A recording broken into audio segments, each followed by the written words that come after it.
How about that, you poor thing? I've gotten rid of the smell of poverty for you, so you should be grateful." With those words, champagne was thrown in my face with force. This happened when I went to meet my fiancé's family. Instead of being concerned for me, James, my fiancé, started laughing loudly as if he was making fun of me. I quickly realized that all the effort I put into styling my hair and choosing my clothes was wasted. In the end, all I felt was emptiness. That's why I decided to end our contract with your company. When they heard my decision, Lauren, James's mother, who threw the champagne, and James himself were both shocked. They didn't seem to understand what was happening. Suddenly, James's father, President Walker, appeared. "Mr. Walker, you mentioned before that you plan to retire soon and pass your responsibilities to your son. In this situation, it's fair to reconsider how much my company can trust a future business leader. There might have been an intention to keep our relationship through your son marrying me, but unfortunately, it has backfired." After explaining everything, I quietly left. Lauren, who overheard my conversation with President Walker, was too upset to say anything. But this isn't the end. They will have to face the consequences of their actions. My name is Mariah Carey. I'm 50 years old and have never been married. I've always focused on my work and enjoyed my alone time. With hobbies like reading and watching movies, I've had fulfilling days. Because of this, I never developed an interest in marriage as I got older. But that spring in March, when the flowers were blooming, I received an unexpected marriage proposal. The person who introduced me was Kyle Walker, with whom I had a business relationship. "Miss Carey, I'd like to introduce you to someone. What do you think?" he said. Although I was hesitant at first, I decided to meet the person after being strongly encouraged. That person was James, who was the same age as me and the son of President Walker. He's the youngest son with several older sisters. He's come close to marriage a few times before, but has remained single. I had one request before our first meeting, but James was a polite and kind person, and I immediately liked him. I started thinking that maybe marrying him wouldn't be such a bad idea, so I suggested that we start dating. Both President Walker and James were happy with this idea, and everything seemed to be going well. But I never imagined that this decision would lead to an unexpected situation later on. 2 weeks into our relationship, during our third date, James smiled and said, "We're already like a couple, aren't we?" Unlike before, James was wearing a casual jacket and looked relaxed and youthful. I had also switched from dressing up to wearing casual pants. Even though we were both older, our feelings at that moment felt as fresh as those of young people. However, as the date went on, I started noticing something strange about James's behavior. He often made comments that felt a bit insulting. For example, he took me to a slightly upscale restaurant and proudly said, "You don't usually get to come to a place like this, right? This must be special for you." I could only respond with a vague smile. In reality, this restaurant was one of my favorites, and I had just visited it with a friend 6 days ago. But I didn't want to embarrass him, so I didn't tell him the truth. A waiter I knew noticed my signal and played along, pretending not to recognize me. While we were sitting, I noticed the watch on James's wrist. It wasn't the best watch out there, but it was nice. I complimented him, saying, "That's a different watch from before. The color is lovely, and it suits you." Embarrassed, James took off the watch to show it to me, thinking I was really interested. Since I wasn't that interested in men's watches, I just looked at it briefly and gave it back. But he seemed to insist on giving it to me again, saying, "Feel free to take a closer look. It's not every day you see something this fancy, right? Don't be shy." My reaction wasn't just out of politeness, I simply wasn't that interested in the watch. Though I agreed to take a closer look when he insisted, I felt a bit confused. To me, a watch is just an accessory, and I think checking the time on a smartphone is enough. I had mentioned his watch casually, just like I might compliment a friend's new decorative item. Many of the older people I work with wear similar watches, so I actually see them quite often. Thank you for showing it to me, I said. It's nice to have something you like. James then slightly pouted and subtly started looking at my belongings. What caught his attention was a bag that I'm really fond of. This bag was specially made for me at a workshop I love, reflecting the craftsman's skill and my personal taste. It's very practical and a bit expensive, but to James it seemed cheap. He asked, "Don't you have a proper bag? I think you should have something more prestigious." The bag was custom-made at a German workshop and doesn't have a brand logo. In fact, the craftsman's logo is hidden at the bottom of the bag because I prefer simple designs. It's hard for someone who doesn't know much about women's bags to guess its value just by looking at it. But I couldn't help feeling puzzled by his constant superior attitude. Sometimes I brush it off, thinking he's just a sheltered person who doesn't know much about the world, but the uncomfortable feeling doesn't easily go away. At one point, I thought about reconsidering the idea of marriage, but since we had only met 2 times, it seemed too soon to decide on breaking up. So I decided to wait and see how things would go. Since then, we've continued dating. James does show some immaturity at times, but he's basically an honest person. He no longer acts in that unnatural way he did before. No one is perfect from the start. If you have patience and gradually find harmony, love will eventually grow. I heard an older female celebrity say this on a show I watched, and I found some truth in her words. The following week, we went to a famous hotel buffet for our 5th date. Strangely, James piled 4 or 6 servings of food onto his plate. I lightly commented, "Are you sure it's okay to take so much? It would be a waste if you can't finish it." He suddenly burst into laughter. Wondering what was so funny, he said, "A waste, Mariah? Are you still talking like someone poor? It's okay to take this much. It doesn't matter if I throw it away if I can't eat it all." I made a sour face. It seemed he completely missed the point that wasting food not only costs money, but also inconveniences other customers. The issue isn't just about money. It's about resources and the environment. Aren't you aware of the concept of food waste? It's also inconsiderate to other customers, and eating like that isn't good, I said, my voice more stern than usual.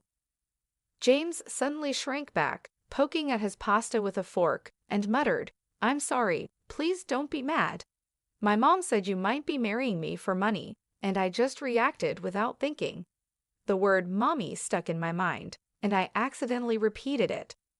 Referring to one's mother as mommy at his age was unusual and hinted at something odd about his family.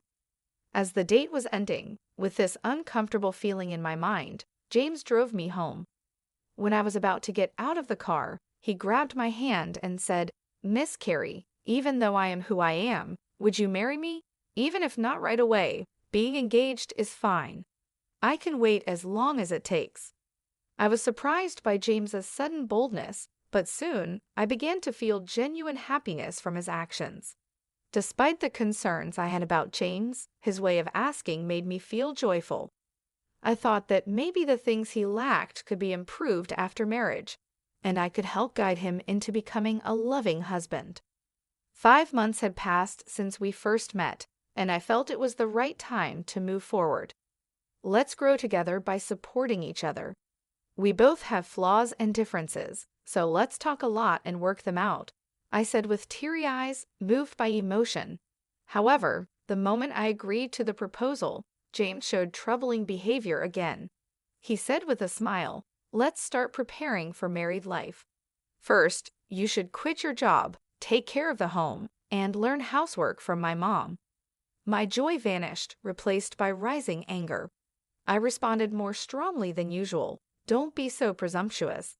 If that's your attitude, then marriage is out of the question. Goodbye." James was silent, stunned. In that moment, I got out of the car and went straight into my house. Even though I decided to distance myself, I reluctantly agreed to meet James after he sent me a message over the weekend, insisting on seeing me. The weekend came quickly, and when the day arrived, James was already waiting at our meeting spot. As I approached, James stood up quickly and apologized deeply. "I'm really sorry about last time. My friends told me to be firm, and I took it too seriously. They even scolded me for thinking it was okay to act like that," James said, his energy low, which started to melt away my anger. Not long ago, I felt like getting upset with him, but I eventually made peace with it. It's a bit disappointing, but James is dear to me. He's very straightforward, and sometimes it's hard for him to tell the difference between a joke and something serious. He's easily influenced and a bit indecisive, but I reminded myself that no one is perfect from the start. Make sure you keep this in mind. "We're getting engaged, after all," I said with a small smile. Hearing this, James looked up suddenly and brightened right away. After a month of a somewhat turbulent engagement period, it was finally time to meet each other's families and announce our marriage. The first visit was to James's family home. Although I had known President Walker for a long time, it was strictly professional, and this was my first time visiting his home, which made me nervous.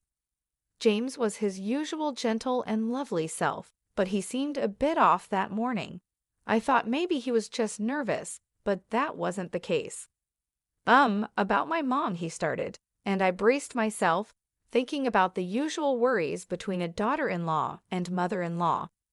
But I trusted his mother, known to be a hard-working woman and the kind-hearted wife of President Walker. I hoped that if I spoke sincerely, she would understand me, but I was wrong. The moment I stepped into the room to greet them, liquid splashed onto my face. My eyes started to sting badly, and a strong irritation hit my nose, making me cough violently. I immediately panicked. "How about that, you poor thing? I got rid of the poor smell for you, so be thankful," I heard a mocking voice say. I was shocked by the bitter taste, smell, and heat. I realized the liquid in my mouth was champagne, but I couldn't understand why I was being treated like this. "Lauren, what are you doing?" President Walker exclaimed in shock. The situation became clear. James's mother, Lauren, who was supposed to be my future mother-in-law, had thrown champagne in my face. It seemed the mocking voice was also Lauren's. I remembered how James had looked down on me as poor before and realized that this attitude might have come from Lauren. "What's the matter, Mariah? You're all wet. Funny, isn't it?" "Go, Mommy, that's just like you." James laughed loudly. At that moment, I realized that everything I had done up to this point was for nothing.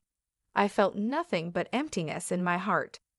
"I will therefore terminate our contract with your company," I said. "What?" James and Lauren both exclaimed in surprise. They quickly looked at each other and seemed to whisper about something, maybe our business dealings or something else.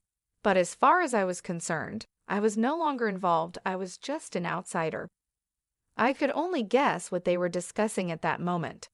One person who stayed silent was President Walker, who looked pale and wide-eyed.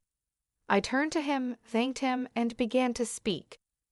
"First of all, President Walker, I want to thank you for your cooperation so far. It must be because of the condition we agreed on that nothing like this has happened before." When I turned to speak to Lauren and James, Lauren looked at President Walker with a doubtful expression and then stared at me sternly. Meanwhile, James watched Lauren's reaction while glancing at me. I continued quietly, knowing that what I was about to say might surprise them, but I hoped they would listen carefully. One condition of accepting this matchmaking was that I would not reveal I am the president of a company until the marriage was decided. I didn't want my title to interfere. My connection with President Walker came from significant business transactions I built over the years while focusing on my work.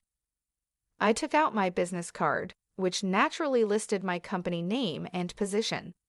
Even those not involved in management would understand the importance of my title. "Hello again, Mrs. Lauren. Thank you for all your help so far. This is my position. I've been working with your husband's company for over 12 years, and right now, my company is probably your biggest client.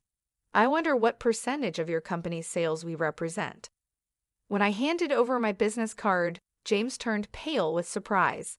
He worked in his father's company, so seeing my company name should have made it clear who I was. To President Walker, I was not just any business owner, I was the owner of one of his most important business partners. That's why I wanted my profession hidden at first, to truly see James's character when choosing a lifelong partner. I wanted to see the real person, not just a superficial act. I couldn't risk a fake attitude because it could affect the future of a parent's company. So I was introduced as just someone who met James through work. I even wore fake glasses and changed my makeup and hairstyle for our dates. Looking back, the disguise was just a temporary amusement and, in the end, a waste of time. I'm sorry, President Walker, but I have to decline this proposal. This isn't just about marriage. We also need to pause our transactions to reassess the situation, I said, then sat down to face President Walker. Afterward, I calmly explained the situation. President Walker turned even paler when he heard my words and stuttered. The transactions are affected? That can't be right. But his reaction seemed forced. I shook my head firmly, showing that my decision was final. But I wanted him to understand that my decision was not based on a fleeting emotion. I continued speaking calmly. President Walker, you mentioned before that you plan to retire soon and hand over your responsibilities to your son.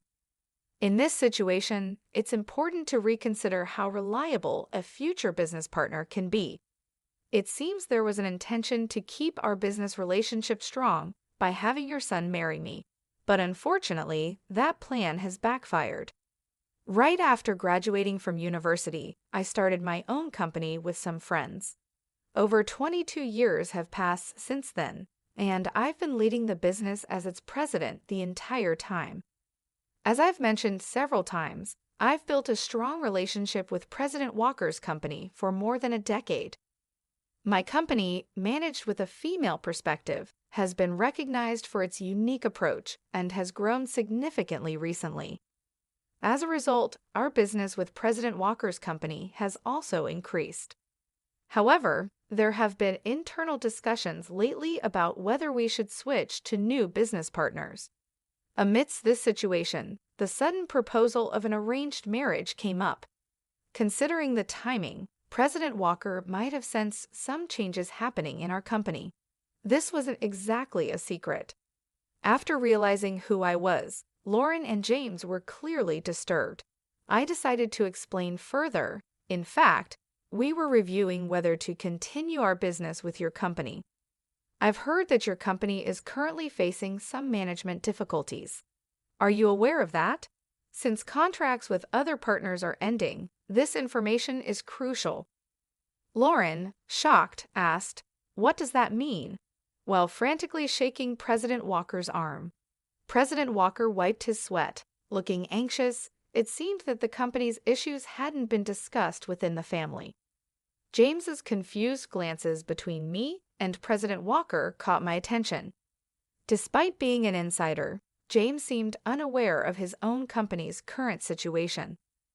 While thinking about this puzzling situation, I continued, "Given this, President Walker strongly suggested that I meet with you, James, leading us to this point. Perhaps you considered this marriage proposal to stabilize your company. It seems you wanted to maintain our business relationship at all costs." Lauren was visibly shaken, her hands trembling, and her lips quivering as she listened. I explained that President Walker's company is indeed struggling with management issues. Lauren may have looked down on me earlier, but her company is dealing with much bigger problems. Once known for quality and speed, President Walker's products have been overtaken by competitors' technology and no longer stand out. Additionally, the development and manufacturing processes are inefficient, cost reduction efforts have failed, and the products have become too expensive. Moreover, the company places too much pressure on employees by modern labor standards, leading to shorter delivery times and further damaging the company's reputation. Working with a low-rated company like this can harm the reputation of its business partners as well. Even a company with a long history can struggle when it has outdated structures and a high turnover rate among young employees. As a result, President Walker's company's market share has been decreasing, and its performance continues to decline. In this situation, it was natural for us to look into working with other, more stable companies. Lauren, outraged, shouted, "How dare you threaten to cut off business based on personal feelings? What a despicable act! Are you blackmailing us? This is the worst. Don't think such behavior is acceptable." She seemed to forget that her actions were the cause of this situation.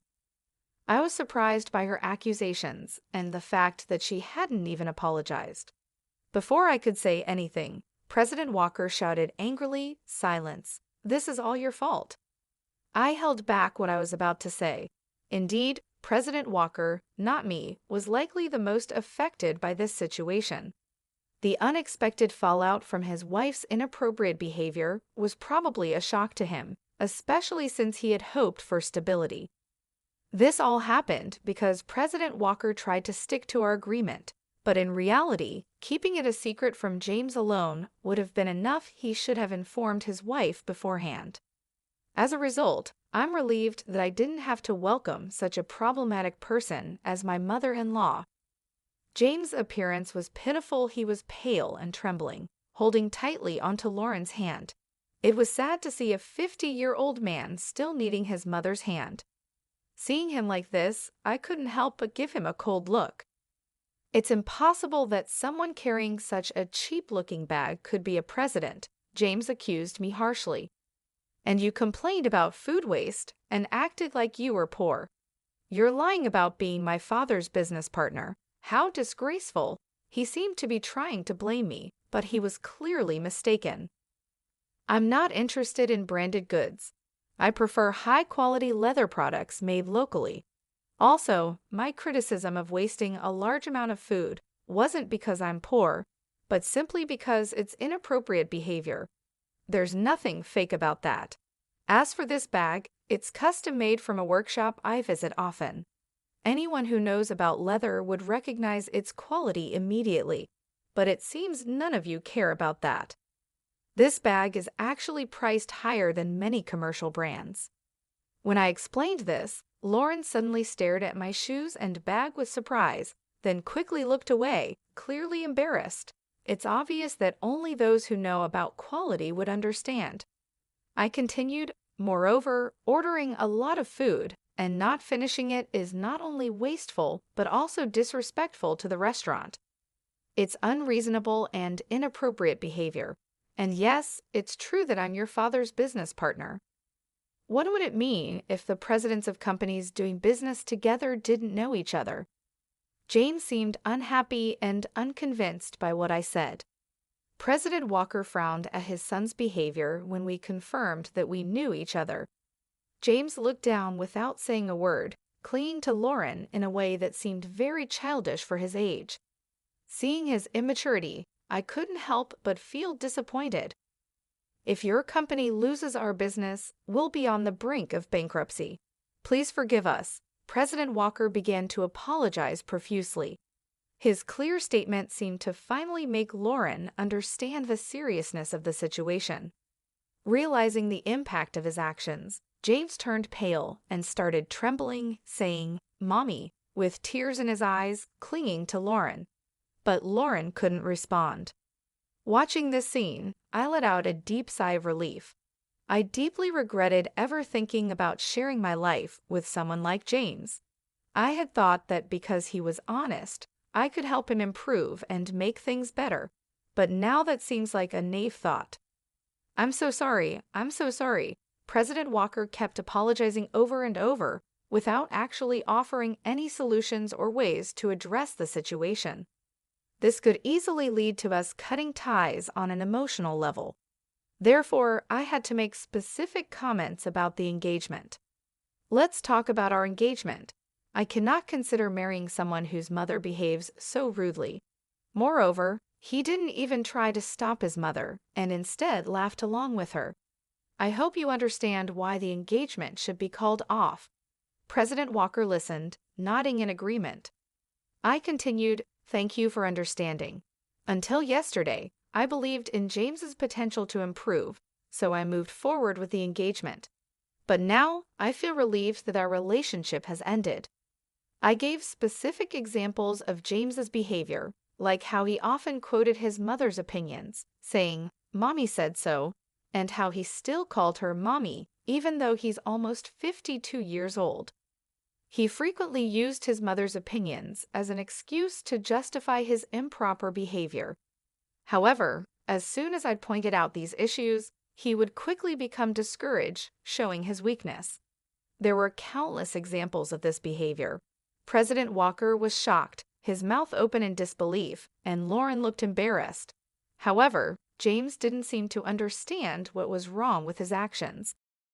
When I asked if there was any fault on my part in calling off the engagement, President Walker shook his head slightly, looking pitiful.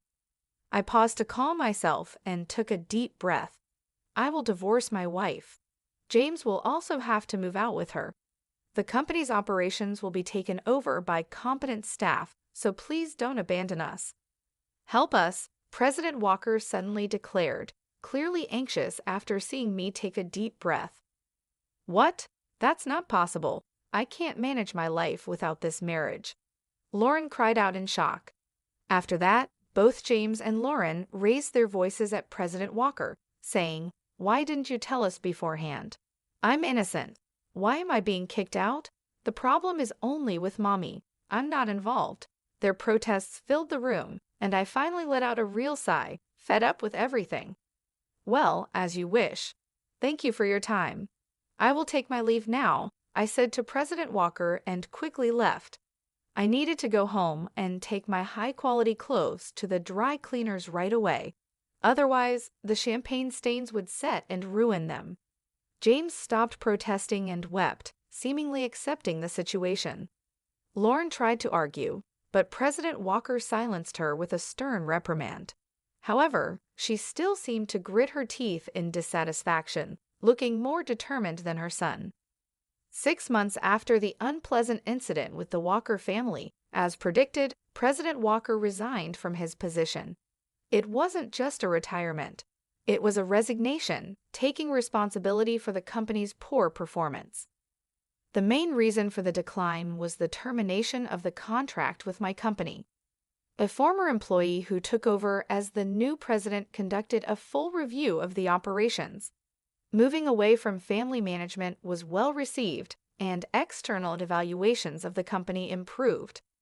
He took the initiative to develop new products, and the results were starting to show. At this pace, resuming the paused business transactions might happen soon. In the meantime, President Walker and Lauren officially divorced. As expected, James moved out with Lauren, and they started a new life together. However, rumors say they have daily conflicts. It seems that their close relationship was mostly based on financial comfort. After being forced out of his father's company, James quickly became unemployed. Unable to handle James's financial dependence, Lauren left him in President Walker's care and disappeared. I've heard she now lives alone in an old, low-rent apartment, mourning her situation. Lauren once bragged about her lavish lifestyle, but her behavior pushed many people away. Now, she has no helpers or friends and has become a lonely figure. About a year after President Walker's retirement, I had a chance encounter with him when I visited his former company. I ran into him unexpectedly. "I am very sorry for the great inconvenience I caused before," he said. He had generously given half of his property to Lauren, but her financial troubles were mostly due to James's demands and Lauren's continued extravagant spending. Unfortunately, this is personal responsibility, and it's hard to feel sympathy. President Walker had planned to keep James at a distance, but he was shocked to learn that his nearly 52-year-old son didn't even know how to boil water. Eventually, they ended up living together. Now, he is firmly teaching James, making various decisions around the house. James had completely relied on Lauren, and President Walker admitted, "I feel that I didn't properly take care of my son and wife until now." This is the misfortune I created for myself. Although it's late, I am deeply reflecting on my mistakes. I think I also did some wrong things to Lauren. Fortunately, the company didn't go bankrupt, and I am relieved. Now retired and staying at home, President Walker is seriously engaging with James for the first time. James, facing new challenges like household chores and part-time jobs, often cries despite his age. I can only hope that he becomes a better person, but I have no desire to have any more dealings with him ever again. 5 years have passed since then, and my company is doing very well. My performance has improved compared to before, and the stock price has also risen. As for my personal life, I am no longer considering marriage. I have already informed my parents. When I got engaged, I explained everything to my parents, and when the engagement ended, I shared the details with them again. They supported my decision to stay single, rather than being involved with someone like that. As a result, my parents are now even stronger supporters of my focus on work. I stay busy every day and have taken up new hobbies to make my life more fulfilling. Although I used to prefer indoor activities, I recently decided to start exercising at the gym. I can even see my muscles starting to form, and my subordinates look at me with admiration, which feels a bit strange. I've always believed that happiness is something you create for yourself. I look for happiness that I build on my own, not just the kind that comes from being with someone else. If I were to fall in love again, I would prefer it to happen later in life when I could afford to give everything up for love. But that's not something I'm worried about right now. My days are fulfilling, and I'm happy. My life has just begun, and I'm focused on working